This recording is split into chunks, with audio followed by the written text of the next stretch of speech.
هو ياك ديوري. ياك ديوري بتمرير لحسين زياد بوسط الملعب، تمريره مميزه من حسين زياد على لا زالت بوسط الملعب. هذا هو حسين زياد من اللاعبين الشباب المميزين اللي ينتظرهم مستقبل واعد بالرقم 77. اليوم خيارات ياك ديوري، البحث عن العرضيات، البحث عن الاطراف والسرعه الان، لكنها مرت على الطرف الايسر. لا زالت لم تغادر، تمريره في غايه الهدوء. هذا هو حسين زياد يبحث عن زميل. حسين زياد لمن يمرر حسين زياد، لكن بالواحد على واحد هل يمر او لا؟ حسين زياد لا زال يتلاعب، لكن الكره غادرت الى ضربه ركنيه. مواجهه كانت ما بين حسين زياد واللاعب حسين طارق. هذا هو حسين زياد من النيجر، اللاعب ياك ديوري. حسين زياد على الطرف الايسر، اكثر اللاعبين تحضيرا لفريق الغراف. تدخل لا زال، لكن ماذا يؤكد حكم الرايه؟ هل هنالك ضربه ركنيه؟ اي نعم، ضربه ركنيه لحسين طارق. حسين طارق قادم من نادي النفط. تدخل من حسين زياد، شوفها بالاعاده.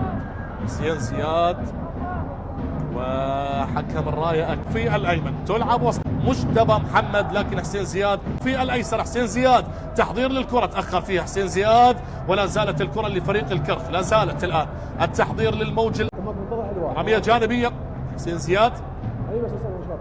التحامات بدنيه كانت موجوده من حسين زياد، و يعني يمتلك خبره نوعا ما في دورينا. 26 وها هنا النقله الجميله تصل لحسين زياد. العرضيه لفريق الكرخ. ها هنا الوصول، البحث عن عرضيه داخل منطقه الجزاء، الاستلام الجميل، وأنت كوفي بكره لحسين زياد. مرور ممتاز.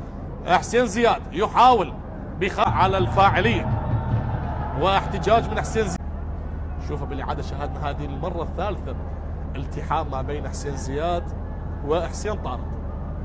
جميل جدا ان تشاهد هكذا منافسات، التحامات ما بين لاعبين من اجل الوصول. اسمعوا الطرب، اسمعوا التغريد. هنا الموج الاصفر يكسر الصمت بالنسبه للغراف، وتغيير وحيد بالنسبه للكرخ وحسين احمد ناظم.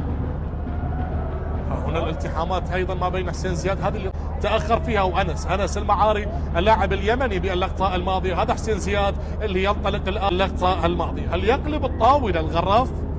هل يسجل التعادل والهدف الثاني ويقلب الموازين، ام يكون فريق الكرخ لا زال متماسكا؟ هذا هو حسين زياد اللاعب الشاب المميز. تعزال راح الخطير محمد خالد كوفي، لكن تاخر فيها والكره عادت لحسين زياد. تمريره الان الى الخط الدفاعي، تراجع الملحوظ لفريق الكرخ، لكن حسين زياد اليساري السريع، اليساري الخطير، اليساري الماكر، محاصر حسين زياد، والكرة الى رمية تماس. هي للغراف، هي للغراف. وسط احتجاج من حسين زياد، لكن حسين زياد وصلت لحسين زياد اليساري والتصويبه، لكنها مرت الى خارج الملعب. تمريره وصلت جميله عن طريق اللاعب حيدر احمد. الان سنشاهد تغيير. هذا هو حسين زياد قدمها فريق الكرخ اللي وصل لاكثر من 3 إلى 4 مناسبات. حسين زياد الان يلعب بالنار، لكن لا زالت الكره لم تغادر بعد. هنا نترقب حسين زياد اللي امامك بالصوره، لكن لا زال هنالك البعض من الثواني. هذا ما يشاهد، هذا ما يريده او ما يقرر به الحكم حامد علي.